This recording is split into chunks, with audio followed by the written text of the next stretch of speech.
क्यों मार रहे हो इनको? आप ये एक नंबर का बुड्ढा है, इसने अपनी बहू का रेप किया है। अंदर करिए इसको। नहीं, मैंने ऐसा कुछ नहीं किया। साहब झूठ बोलता है ये। तुम लोगों के कहने से इन पे आरोप साबित नहीं हो जाएगा। इनके बहू बेटा कहाँ रहते हैं? साहब यही पास ही में इनका घर है। साहब इसे थाने में डालिए, नहीं तो इसको बहुत मारेगा। कमल, लेके जाओ इन्हें।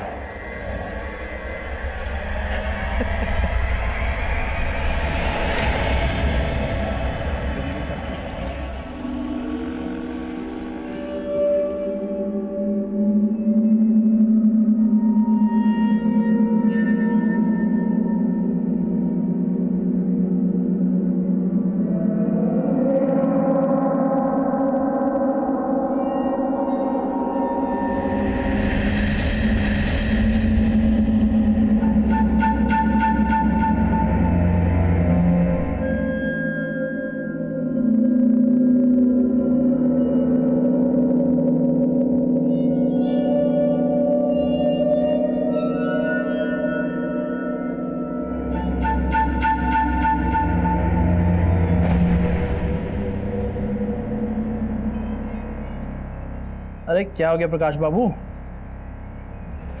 भाई खाओगे क्या? क्यों घूर रहे हो सुबह सुबह? ये फाइल क्यों नहीं कंप्लीट की? नहीं की तो तुम कर दो ना यार। देखो अगर मैं कंप्लीट करूंगा तो तुम कोई ना कोई कमी तो निकालोगे। क्यों अपने वक्त को बर्बाद करूं? एक काम करो, तुम कंप्लीट कर लो, सारा काम मन के मुताबिक हो जाएगा। हाँ? काम तो मेरे मन मुताबिक ही होगा, लेकिन करोगे तुम। अगर 2 घंटे के अंदर ये फाइल कंप्लीट नहीं की ना तो बॉस को कंप्लीट कर दूंगा तुम्हारी।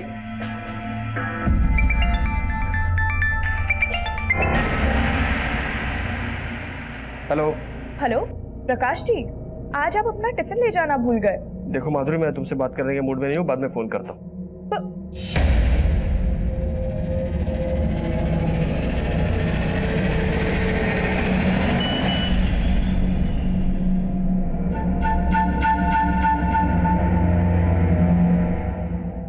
अरे सुरेंद्र सुनो।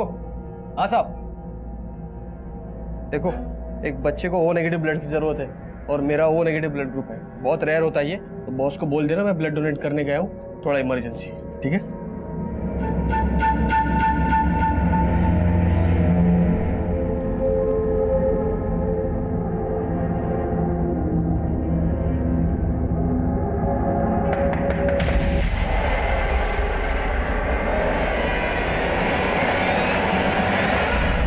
आप मोहन सैनी के बेटे और बहू हैं? जी हाँ। क्यों, क्या बात है? आपके फादर को हमने अरेस्ट किया है। आपके पड़ोसियों ने आरोप लगाया कि आपके ससुर ने आपके साथ जबरदस्ती की है। क्या? देखिए घबराने की कोई बात नहीं, जो भी सच है आप हमें बताइए। नहीं सर, ऐसा कुछ नहीं है सर। लगता है हमारे पड़ोसियों ने आपसे झूठ बोला है सर। क्या बोला आप लोगों ने इनसे? चली जाइए यहां से।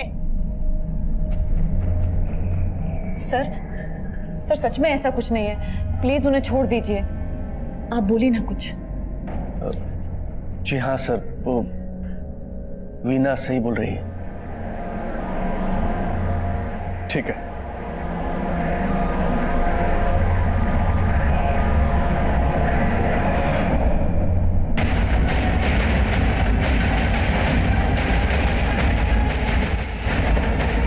सर ये देखिए।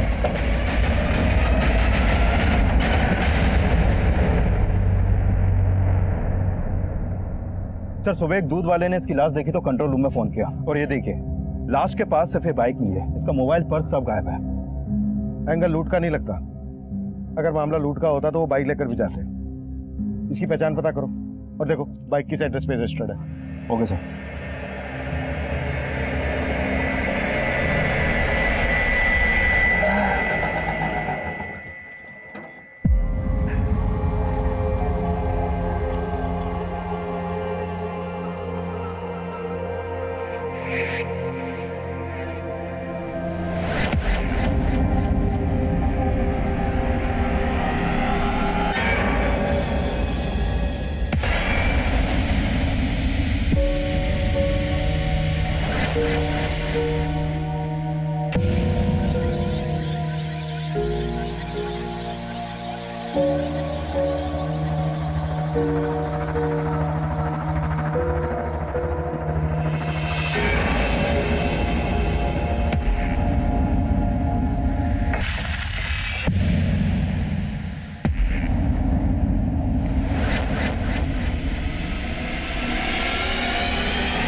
भी शर्म है तो गाँव लौट चाहिए।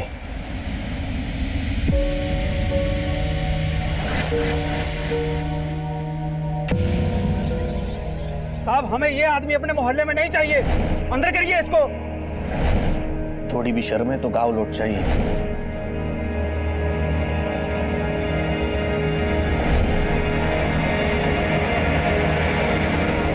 Police control room. हाँ जी बोलिए।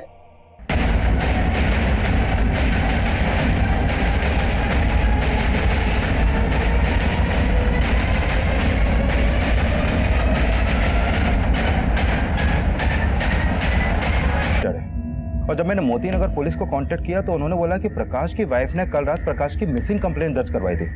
मैंने उसे बुला लिया सर।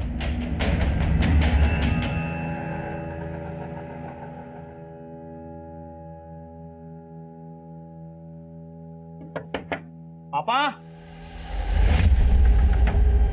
पापा जी, पापा। मुझे तो कुछ गड़बड़ लग रहा है, दरवाजा तोड़ दीजिए। पापा, पापा जी! पापा। सर, प्रकाश जी कल सुबह ऑफिस के लिए निकल गए थे। मैंने तभी उनको आखिरी बार देखा था। फिर ऑफिस जाने के बाद जब मैंने उनको फोन किया तो उनका मूड कुछ ठीक नहीं लग रहा था। प्रकाश जी, आज आप अपना टिफिन ले जाना भूल गए। देखो माधुरी, मैं तुमसे बात करने के मूड में नहीं हूँ, बाद में फोन करता हूँ। और फिर कल रात को जब वो ऑफिस से घर नहीं आए तो मैंने उनके ऑफिस वालों को भी फोन किया। वो कह रहे थे कि ऑफिस पहुंचने के बाद वो कहीं निकल गए। कहाँ के लिए निकल गए थे? सर, वो तो बोल रहे थे कि वो ब्लड डोनेट करने गए थे, पर मुझे उन पे भरोसा नहीं हो रहा है। वो कुछ ना कुछ तो छुपा रहे हैं।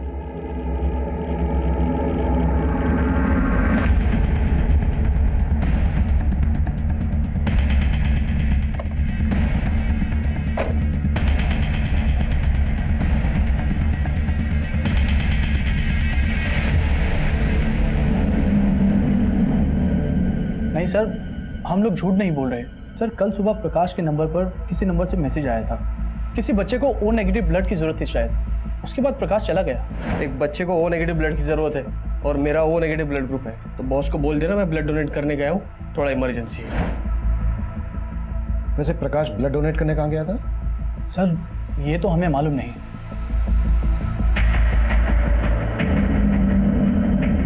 अगर प्रकाश वाकई में ब्लड डोनेट करने गया था तो हो सकता है ब्लड डोनेशन का फेक मैसेज भेजकर उसे किसी ने धोला को बुलाया हो और उसका मर्डर कर दिया।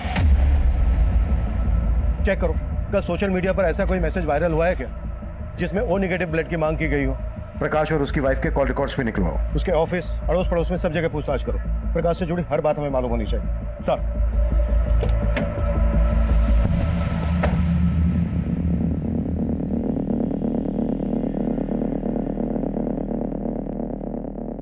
हम अपने रिश्तेदार के यहाँ गए थे, वहां से आकर देखा तो पापा ने आत्महत्या की थी। क्या तुम्हारे फादर की मौत की वजह वो सब बातें तो नहीं है जो हमें पहले पता चली थी? सर, उसमें कोई सच्चाई नहीं थी। सच तो ये है सर कि पापा जी उन सारी बातों से बहुत दुखी थे, ठीक से खा पी भी नहीं रहे थे। हम सोच भी नहीं सकते थे कि पापा ये कदम उठाएंगे।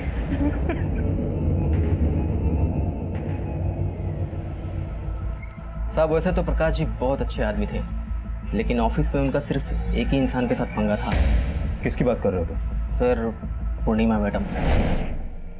प्रकाश, ये कुछ एंट्रीज मुझे ठीक नहीं लग रही।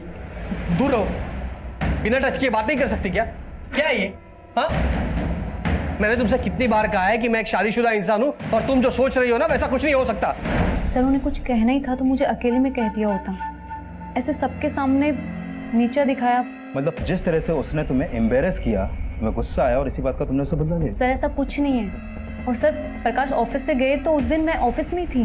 नहीं सर, प्रकाश जी ने कभी किसी पूर्णिमा नाम की लड़की के बारे में कुछ नहीं बताया है।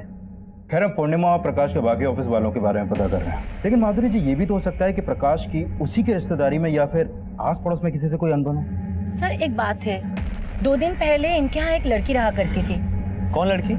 ये तो बोल रहे थे ये इसके कोई दूर के रिश्तेदार है, पर उसका रंग ढंग देख के हमें कुछ ठीक नहीं लगा, क्योंकि वो हर रोज प्रकाश के बाइक से ही जाती थी और घर भी शाम को वो प्रकाश के बाइक से ही आती थी। दादा चेंज नहीं है। अरे माधुरी। हाँ जी। अरे वो लड़की कौन है जो तुम्हारे घर पे रह रही है? अब रिंकी, अरे वो तो प्रकाश जी की दूर की बहन है। सर माधुरी तो बहुत भोली है, पर सच बताऊं मुझे उस लड़की को देख के कभी लगा ही नहीं कि वो प्रकाश की बहन हो। सर रिंकी प्रकाश जी की दूर की बहन है। करीब 15-20 दिन पहले वो यहाँ दिल्ली आई थी। आओ रिंकी, आओ अंदर आओ। अरे ये रिंकी है, मेरे फूफा जी की बेटी। दिल्ली में कुछ दिन हमारे साथ में ही रहेगी, जॉब इंटरव्यू के लिए आई है। लेकिन आपके पड़ोस वाले तो रिंकी और प्रकाश को लेकर कुछ अलग ही बात कर रहे हैं। आई मीन उनका मानना है कि रिंकी और प्रकाश के बीच कुछ। सर आई एम श्योर किसी को गलत फहमी हुई है। रिंकी बहन है प्रकाश जी की। रिंकी का नंबर है आपके पास?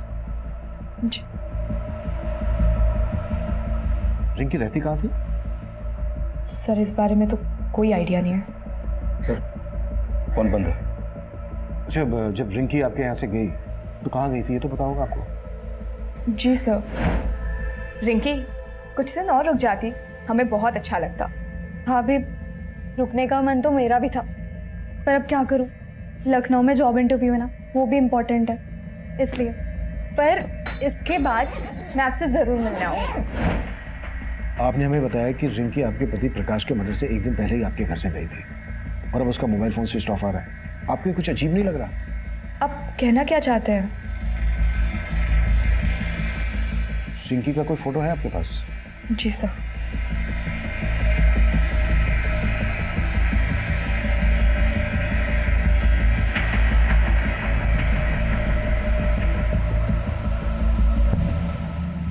रिंकी के कॉल रिकॉर्ड्स और एक्टिविटीज पता करो।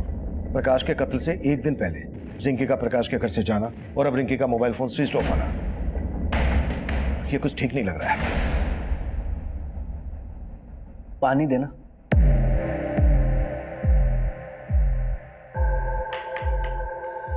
अब तो पुलिस ने भी मान लिया कि पापा जी ने सुसाइड की थी, लेकिन उन्हें ये नहीं मालूम कि उन्हें मजबूर किया गया था।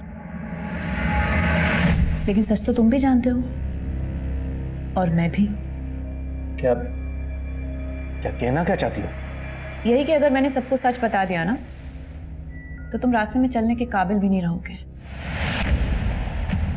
क्या बोल रही है तू? पुलिस ने कहा था मुझसे कि बिना डरे सब सच बता दूं। कहो तो सब सच बता दूं?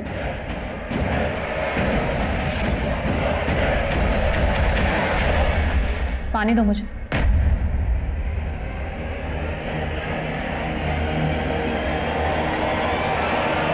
सर मैंने उस ब्लड डोनेशन के मैसेज का सोर्स चेक किया, वो मैसेज फेक नहीं था सर, गोविंदपुरा में एक हॉस्पिटल है जहां वाकई में एक बच्चे को ओ नेगेटिव ब्लड की जरूरत थी और मैंने कंफर्म किया कि प्रकाश ने अपना ब्लड वहां पर डोनेट किया था। सर प्रकाश के बारे में अभी तक जो भी सामने आया उससे ये तो साफ है कि प्रकाश काफी हेल्पफुल इंसान था। प्रकाश कितना हेल्पफुल आदमी था ये तो हमें रिंकी ही बता सकती है। रिंकी की कोई इंफॉर्मेशन? सर रिंकी का फोन नंबर पानीपत के एड्रेस पर रजिस्टर्ड है और प्रकाश की हत्या से एक दिन पहले रिंकी और प्रकाश इन दोनों का फोन जनकपुरी में एक साथ काफी टाइम तक एक्टिव था। लेकिन सर इन दोनों के बीच में फोन पर कोई बात नहीं होती थी और सब लोग बोल रहे हैं कि रिंकी लगभग 15 दिन तक प्रकाश के घर में रही थी। और मैंने प्रकाश की वाइफ की कॉल रिकॉर्ड चेक किए सर, उसमें कुछ भी सस्पिशियस नहीं मिला। हो सकता है रिंकी और प्रकाश मोबाइल फोन पर किसी ऐप के जरिए बात करते हो। एक तरफ रिंकी और दूसरी तरफ प्रकाश के ऑफिस में काम करने वाली है पूर्णिमा। इन दोनों के बीच की कहानी भी काफी अजीब है। विकास पता करो रिंकी और पूर्णिमा का आपस में कोई कनेक्शन था क्या, और पानीपत पुलिस से भी कांटेक्ट करो। इस रिंकी का मिलना हमारे लिए बहुत जरूरी है। Sure sir.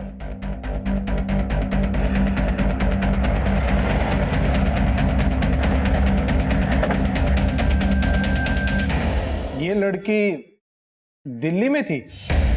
तुम जानते हो इसे?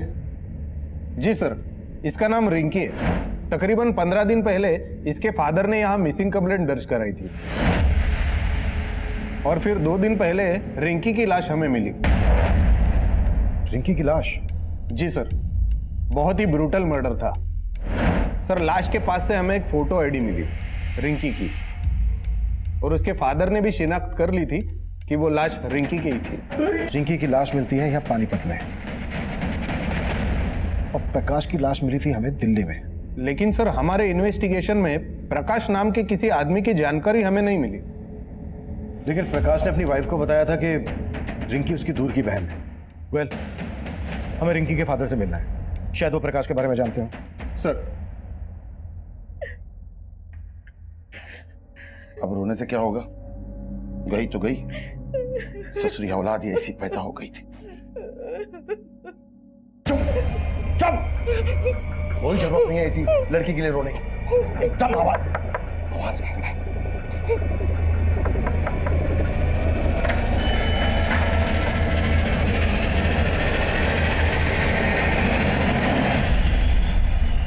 नहीं साहब, मैं किसी प्रकाश को नहीं जानता, और दिल्ली में मेरा कोई रिश्तेदार भी नहीं। लेकिन रिंकी दिल्ली में इसी प्रकाश के साथ रह रही थी।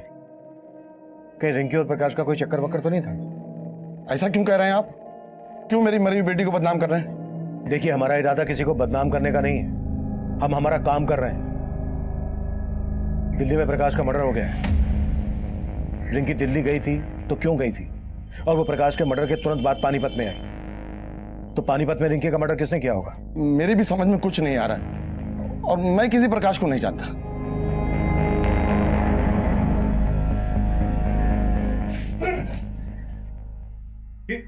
ये क्या बेहुदी है? देख नहीं रहे हो दिन निकल आया है? हाँ, और तुम घोड़े बेच के सोए हुए हो। कपड़े और बर्तन कौन साफ करेगा? ये सब काम मैं करूंगा? पागल है क्या तू? नहीं तो कौन करेगा? और उसके बाद तो खाना भी बनाना है तुम्हें मेरे लिए। तेरी मर्दानगी अब नहीं चलेगी, समझा? और तुमने ज्यादा कोशिश की ना तो चीख चीख के यहाँ सबको इकट्ठा कर दूंगी, और फिर बोलूंगी सबसे कि कैसे तू मजबूर करता था मुझे। हद से ज्यादा आगे बढ़ रही है तू।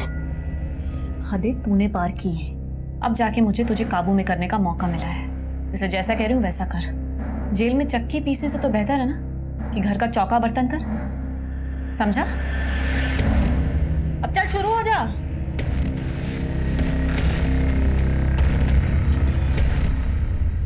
सर, ये प्रकाश की पोस्टमार्टम रिपोर्ट। सर, प्रकाश की मौत से पहले उसको काफी पीटा गया था, और सर पानीपत पुलिस से रिंकी की पोस्टमार्टम रिपोर्ट के बारे में ही पता चला है। सर, रिंकी की बॉडी पर भी काफी एक्सटर्नल इंजरी के मार्क्स मिले हैं, और मारने से पहले उसके साथ रेप भी किया गया था। प्रकाश का मर्डर रिंकी के मर्डर से 2 दिन पहले हुआ, और इन दोनों का मर्डर जिस तरह से हुआ है, ऐसा लग रहा है जैसे इन दोनों का कोई कॉमन दुश्मन रहा होगा। सर, रिंकी को लेकर प्रकाश ने अपनी वाइफ से झूठ बोला था। अरे ये रिंकी है, मेरे फूफा जी की बेटी। कहीं रिंकी और प्रकाश का आपस में कोई अफेयर तो नहीं? ये एक्स्ट्रा मैरिटल अफेयर से ज्यादा ऑनर किलिंग का मामला लग रहा है। शायद रिंकी के फादर को रिंकी और प्रकाश के अफेयर के बारे में पता चल गया होगा, और उसको ये पता चल गया होगा कि रिंकी पानीपत से भागकर दिल्ली में प्रकाश के साथ रहने लगी है। इसलिए रिंकी के फादर ने प्रकाश को यहां मार डाला और रिंकी को पानीपत ले जाकर मार डाला होगा, ताकि दोनों केस आपस में कनेक्टेड ना लगे। लेकिन सर, रिंकी का रेप हुआ है। क्या आपको वाकई में लगता है कि रिंकी के रेप और मर्डर में इसके बाप का हाथ होगा? रिंकी के फादर को ऐसे हम क्लीन चिट नहीं दे सकते। रिंकी के फादर की कुंडली निकालो और धोला कुआं में जहां प्रकाश की लाश मिली थी आसपास के सीसीटीवी खंगालो। शायद कोई ऐसा आदमी कैप्चर हुआ हो जो रिंकी और प्रकाश से ताल्लुक रखता है, इन दोनों में से किसी एक से ताल्लुक रखता हो। इन दोनों के कॉल रिकॉर्ड से हमें कुछ नहीं मिला है। इन दोनों के सोशल मीडिया अकाउंट चेक करो, शायद वहां से कुछ मिल जाए। Right sir.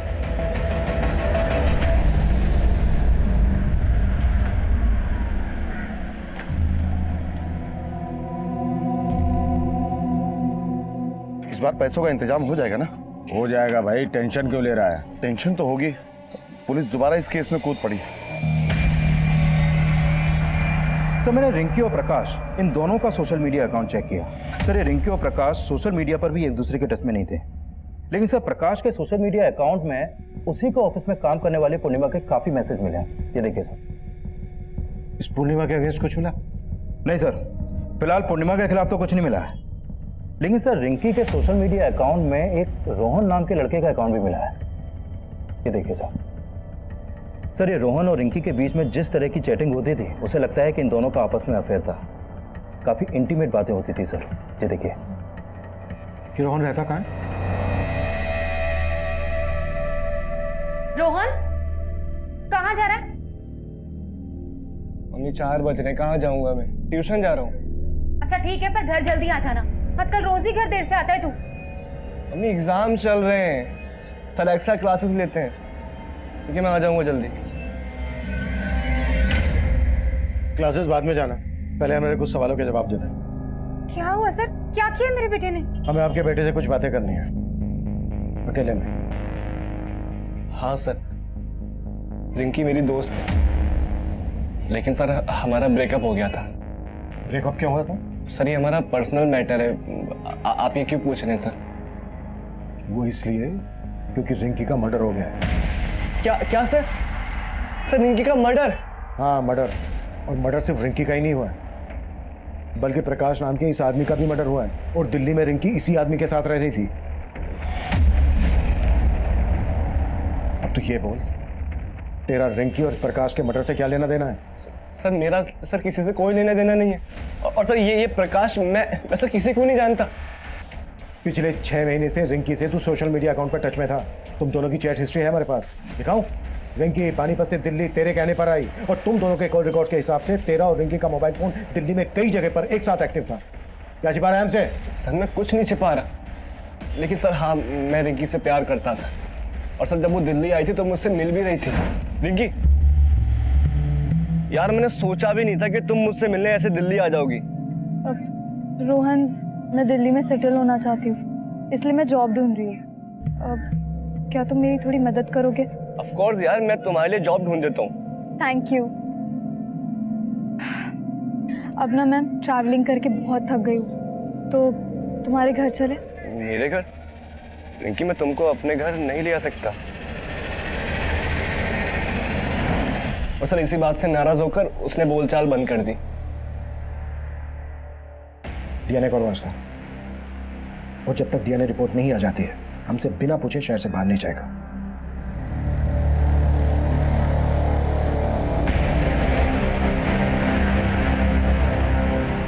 नौकर कहाँ? तुम तो पति हो मेरे, फिर बीवी की सेवा करने से क्या परहेज? सेवा जी तो करता है तेरा गला दबा दूं। फिर तो तुम्हारे बचने की रही सही कसर भी नहीं बचेगी। पुलिस से बचना चाहते हो ना, तो मुझे बचा के रखो, और जरा प्यार और नजाकत से पेश आओ। कांच हूं मैं, चटक गई ना तो खूनम खून तुम हो जाओगे।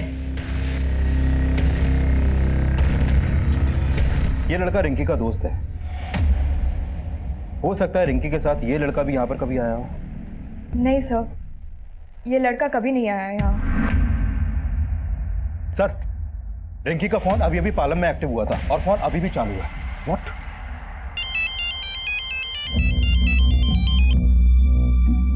हेलो हेलो, कौन बोल रहा है? आपने फोन किया है? आप कौन? मैं राजापुर पुलिस स्टेशन से इंस्पेक्टर अभिमन्यु जिंदल बोल रहा हूँ।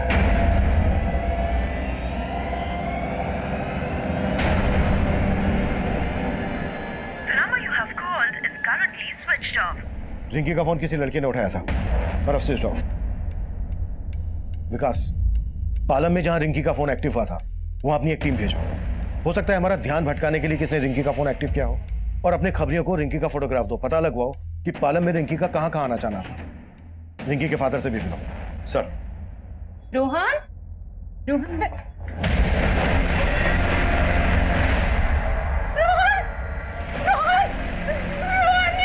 ये तूने क्या कर लिया बेटा?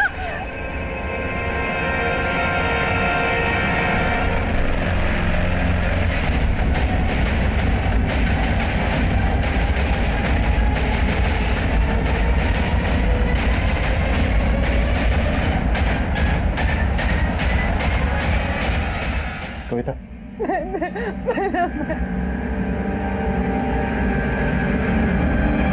सर पहले रोहन से बात करके ऐसा लगा नहीं था कि वो हमारी पूछताछ की वजह से सुसाइड कर लेगा। हमें यह भी समझना होगा कि अचानक से रिंकी के फोन एक्टिव होने का क्या चक्कर है, और उसके बाद रोहन ने सुसाइड किया। पानीपत पुलिस ने हमें बताया था कि उन्हें जिस लड़की की लाश मिली थी उसका चेहरा काफी बिगड़ा हुआ था। उस लड़की की लाश के पास से उन्हें रिंकी का आईडी मिला, तो उन्होंने मान लिया कि यह लाश रिंकी की है। अगर हम ये मानकर चलें कि वो लाश रिंकी की नहीं थी, तो क्या पॉसिबिलिटीज हो सकती हैं? लुक, हम पहले रिंकी को प्रकाश के मर्डर में इन्वॉल्व मानकर चल रहे हैं, तो हो सकता है इस मर्डर चार्ज से बचने के लिए रिंकी ने एक कत्ल किया और खेल रचा हो।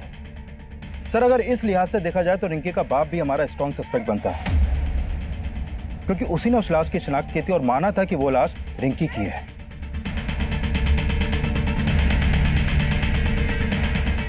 अगर रिंकी जिंदा थी तो फिर वो लड़की कौन थी जिसे रिंकी मानकर रिंकी के घर वालों ने उसका अंतिम संस्कार कर दिया था? तब हमारे पास डीएनए करके ये जानने की गुंजाइश नहीं थी कि वो लाश रिंकी की ही थी या रिंकी की हत्या हुई थी। वहीं सर्कमस्टेंशियल एविडेंस ये साफ कर रहे थे कि रोहन ने आत्महत्या ही की थी। लेकिन रोहन के दिमाग में क्या चल रहा था? उसके आत्महत्या करने की असल वजह क्या थी? ये तब हमारी कुछ समझ में नहीं आ रहा था। पर हमारे लिए ये जानना बेहद जरूरी था कि रिंकी के नंबर पर जिस औरत से मेरी बात हुई थी वो वाकई में रिंकी थी या कोई और। हमने अपना खबरी नेटवर्क फैला दिया। रिंकी से जुड़े सवालों का जल्द से जल्द हल ढूंढने की हम कोशिश में जुट गए थे।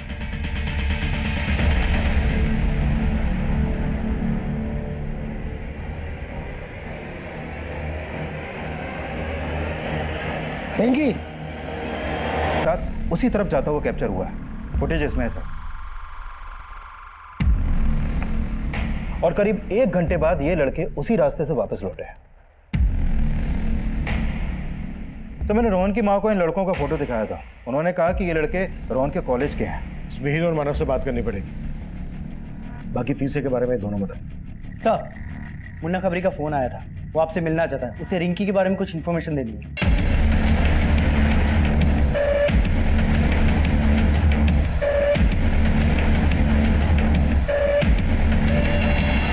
सर मुझे कोई गलतफहमी नहीं हुई है।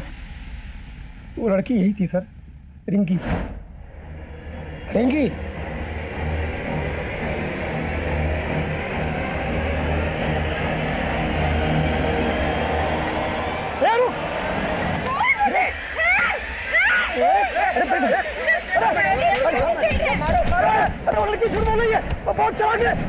इससे पहले कि आप लोगों को खबर देता, उसने मुझे झूठा आरोप लगा के लोगों से पिटवा दिया। ये बहुत बड़ा गेम लगता है विकास। रिंकी वाकई में जिंदा है, लेकिन सवाल ये है कि वो लाश किस लड़की की थी जिसकी रिंकी के फादर गणपत ने रिंकी के नाम से शनाख्त की। विकास, हो सकता है रिंकी का फादर भी रिंकी की साजिश में इन्वॉल्व हो और उसे पता हो रिंकी इस वक्त कहाँ है। तलब करो उसे। सर हेलो सर, रोहन के उन तीनों दोस्तों को थाने ले आया।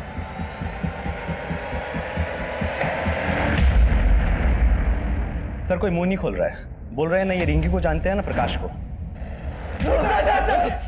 हम सही में नहीं जानते, हमने कुछ नहीं किया। हम नहीं जानते प्रकाश और रिंकी कौन है। जहां प्रकाश की लाश मिली थी उसी एरिया में तुम तीनों को रोहन के साथ देखा गया था। अब अगर एक भी झूठ बोला ना तो यहां से तुम तीनों अपनी टांगों पर चल के नहीं जा पाओगे। सब रोहन ही हमें वहां लेकर गया था, पर हमने प्रकाश को मारा नहीं था। अब तो बस उसमें थोड़ा सा पीटने गए थे। पर रोहन ने हमें बोला था कि अगर हम उस आदमी की पिटाई करेंगे तो वो हमें दारू की पार्टी देगा। उसको किसी से 10,000 रुपये मिले थे उसकी पिटाई करने के। रोहन को 10,000 रुपये किसने दिए थे? किसने दिए थे? ये तो हमें नहीं मालूम साहब, रोहन ही जानता था। रोहन अब रहा नहीं, तो ये मत सोचना कि तुम तीनों बच जाओगे।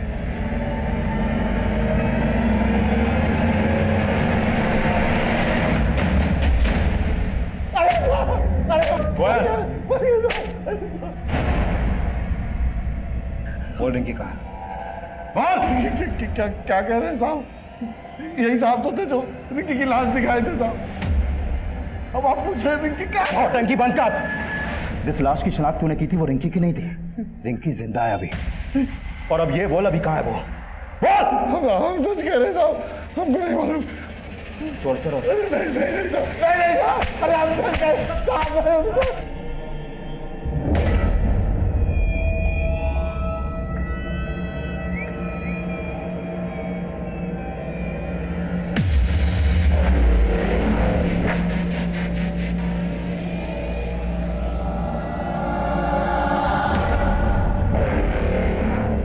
हम तब ये मानकर चल रहे थे कि जिस लड़की की लाश की शिनाख्त रिंकी मानकर की गई थी उसकी हत्या में रिंकी और रिंकी के साथ रोहन भी इन्वॉल्व होगा, क्योंकि उस लड़की का रेप भी हुआ था। लेकिन उस लड़की की बॉडी पर मिले डीएनए रोहन के डीएनए से मैच नहीं हुए थे। और रोहन के दोस्त भी यही कबूल कर रहे थे कि उन्होंने प्रकाश को सिर्फ पीटा था। फिर रोहन ने क्यों और किस डर से सुसाइड किया? इसकी असल वजह अब भी रहस्य बनी हुई थी और जल्द ही हमारे सामने एक नई जानकारी आई। सर रिंकी जब गायब हुई थी तो रिंकी के पिता गणपत ने पानीपत के एक एनजीओ में काम करने वाले इस दिनेश नाम के आदमी से कांटेक्ट किया था। सर इस दिनेश के पॉलिटिकल कनेक्शन काफी अच्छे हैं। इसने पानीपत के एमएलए से मिलकर पुलिस पर रिंकी को ढूंढने का दबाव डाला था और फिर रिंकी की लाश मिलने के बाद इसने गणपत को मुआवजा दिलाने के लिए एमएलए को अप्रोच भी किया और फिर एमएलए ने रिंकी का मुआवजा देने के लिए प्रपोजल फाइल भी कर दिया था, लेकिन वो अभी भी अंडर प्रोसेस है। इसका मतलब गलत लाश को पहचानने का मसला मुआवजे के लालच से भी जुड़ा हो सकता है सर।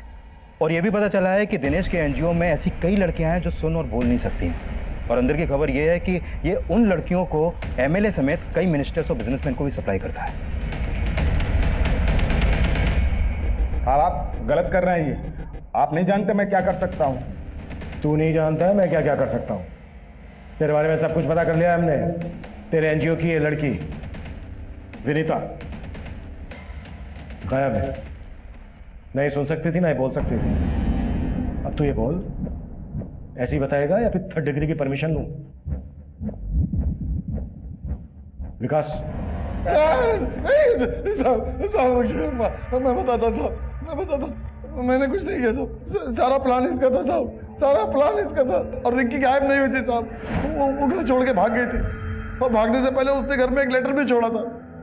मैं तो इसके पास गया था रिंकी को ढूंढने के लिए, मदद के लिए साहब। ये मुआवजे का लालच देकर मेरी बुद्धि घुमा दी इसने साहब। वो लड़की की जो लाश मिली है साहब, उसके बारे में भी यही सब जानता है। सब प्लान इसी का था साहब।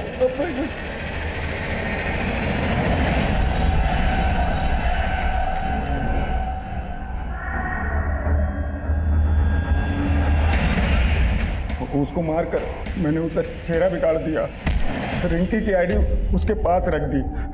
तब तक गणपत ने उसकी शिनाख्त कर ली साहब। मैंने सोचा कि इसकी बेटी के लिए सरकार से कुछ मुआवजा दिला देंगे और आधा आधा बांट लेंगे, लेकिन साहब प्रकाश के मर्डर से हमारा कोई लेना देना नहीं है साहब। अब ये बोलो रिंकी कहाँ है? मुझे नहीं मालूम साहब, मुझे नहीं मालूम।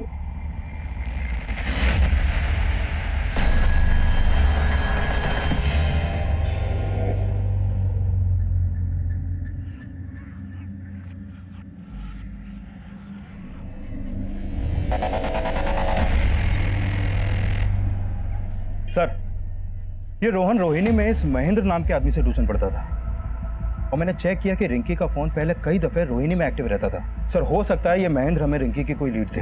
इसे थाने बुला लिया सर मैंने। सर रोहन ने अपने दोस्तों के साथ क्या किया ये तो मैं नहीं जानता, पर हाँ सर रोहन रिंकी से सच में बहुत प्यार करता था, इसलिए जब रिंकी दिल्ली आई थी तो वो उसे लेकर मेरे घर भी आया था। सर ये मेरी दोस्त रिंकी।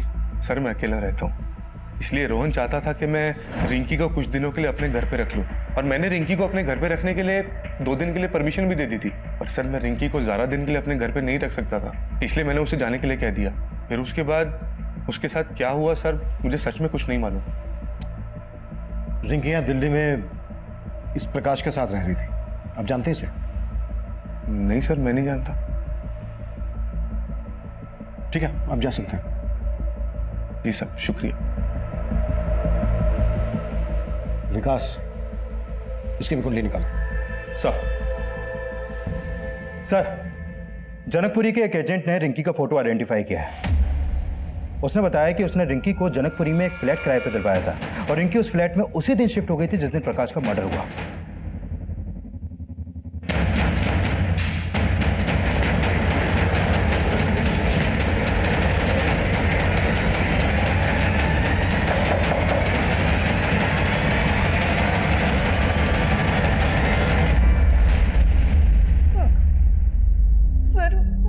प्रकाश जी को नहीं मारा। तो अब तक सामने क्यों नहीं आई थी?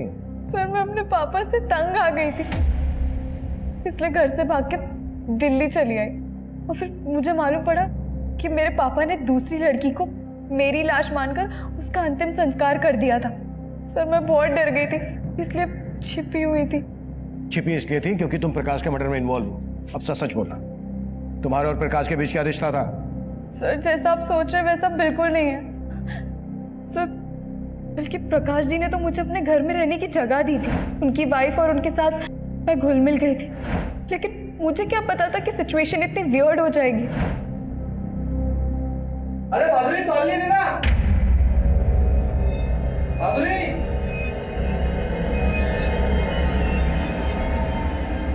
अरे माधुरी तौलिया लो। रिंकी, रिंकी, हाँ देखना प्रकाश जी क्या मांग रहे हैं। मेरे हाथ में आटा लगा हुआ है। अरे माधुरी तौलिया लो। हाँ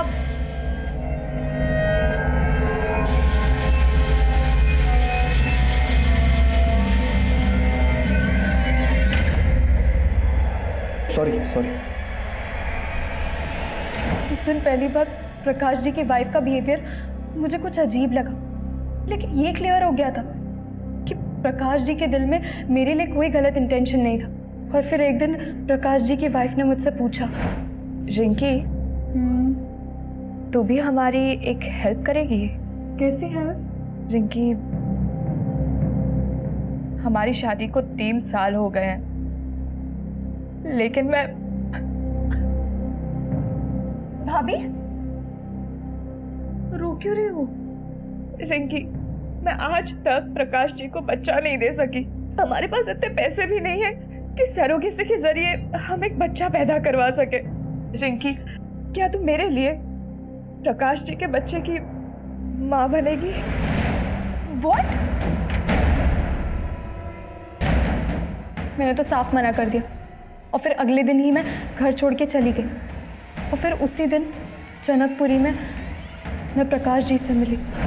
प्रकाश जी से मिलके मैंने उनको सब साफ साफ बता दिया। और फिर आगे क्या हुआ मुझे नहीं पता। माधुरी ने हमसे बताया कि प्रकाश ने उससे कहा कि तुम प्रकाश की दूर की बहन हो। भला कोई भाभी अपनी ननद से ऐसी शक क्यों रखेगी? दूर की बहन? हाँ सर, मैं प्रकाश जी की दूर की बहन नहीं हूँ। मुझे तो माधुरी लेकर आई थी। प्रकाश जी, ये रिंकी है। अच्छा, मेरे दूर की बहन। तो तुम माधुरी की दूर की बहन हो? नहीं सर, मेरा तो उनसे भी कोई रिश्ता नहीं है, बल्कि मुझे तो रोहन के ट्यूशन टीचर ने माधुरी से मिलवाया था। मैं बताता हूँ साहब। सब माधुरी को मैंने इंद्रजीत जानता था साहब।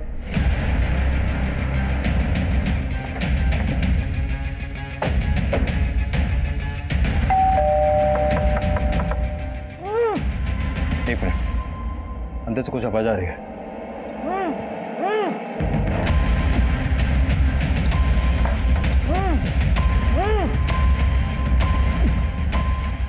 दरवाजा तोड़ो। किसने बांधा तुम्हें? मेरी बीवी ने। मालूम है मैंने जो अपने पति के साथ किया वो गलत किया, लेकिन सर वो उसी लायक है। सर मैं आपको बहुत पहले सब सच सच बताना चाहती थी, लेकिन समझ में नहीं आ रहा था कि अपने पति और बहन की करतूतों का बखान किस मुंह से करती। मेरे पति की वजह से मेरे ससुर जी ने सुसाइड किया सर। तुम दोनों जीजा साली के अफेयर का चिट्ठा खुल चुका है। अब चुप रहने से कोई फायदा नहीं है। चलो फटाफट हो जाओ शुरू। तो मैंने शादी भले वीना से की थी, लेकिन मैं माधुरी को अपनी दूसरी बीवी बनाकर रखना चाहता था। माधुरी, तेरी और वीना की माँ तो मर गई है, लेकिन हमारे बीच मेरा बाप भी रोड़ा बना हुआ है। ये क्या बकवास कर रहा है तू? अपनी शादीशुदा साली को तू अपनी दूसरी बीवी बनाना चाहता है? मेरा बाप रोड़ा बना हुआ था तो मैंने उसको उसी की नजरों में गिरा दिया। मेरे ही कहने पर उस आदमी ने मेरे बाप को सबके सामने बेइज्जत कर दिया। तो इस तरह से तूने अपने बाप को सुसाइड करने पर मजबूर किया। किसने मदद की तुम लोगों की इसमें? महेंद्र मेरा दोस्त था सर। ऐसी बातों बातों में उसने मुझे कहा कि एक कोई लड़की है जो अपना घर छोड़कर भाग कर आई है और उसको पीजी की जरूरत है। तो हमने रिंकी के जरिए प्रकाश को ब्लैकमेल करने का प्लान बनाया। मैं चाहती थी रिंकी मेरी बातों में आकर एक बार प्रकाश के साथ सो जाए और मैं उनकी तस्वीरें खींच लूं, ताकि प्रकाश से तलाक की वजह भी मिल जाए और ज़्यादा से ज़्यादा एलिमनी भी वसूल हो सके। पर रिंकी तुम्हारी बातों में नहीं आई और उसने सब कुछ प्रकाश को बता दिया। तुम इतनी गिरी हुई होगी ये मैंने सोचा तक नहीं था। अब तलाक मैं तुम्हें दूंगा और एक फूटी कौड़ी नहीं मिलेगी तुझे। हमने उसी वक्त सोच लिया था कि अगर प्रकाश को हम जिंदा छोड़ेंगे तो वो हमारे प्लानिंग पर पानी फेर देगा। तो रोहन को वो 10,000 रुपए तूने ही दिए थे। जी साहब, लेकिन मैंने रोहन को प्रकाश का मर्डर करने के लिए नहीं बोला था साहब, मैंने तो सिर्फ पीटने के लिए बोला था साहब। उन्होंने जहां प्रकाश को पीटा था वहां मैं भी मौजूद था।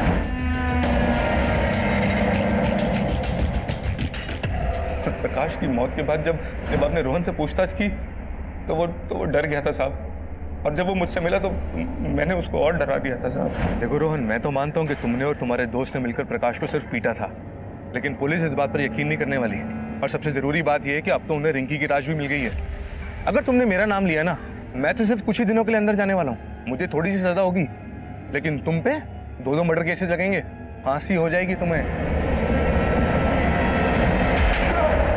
तेरी इसी ओछी हरकत की वजह से रोहन ने अपनी जान दे दी। तुमने सिर्फ प्रकाश को नहीं मारा है, बल्कि रोहन और तुम्हारे बाप मोहन की मौत के जिम्मेदार भी तुम लोग ही हो। मन तो कर।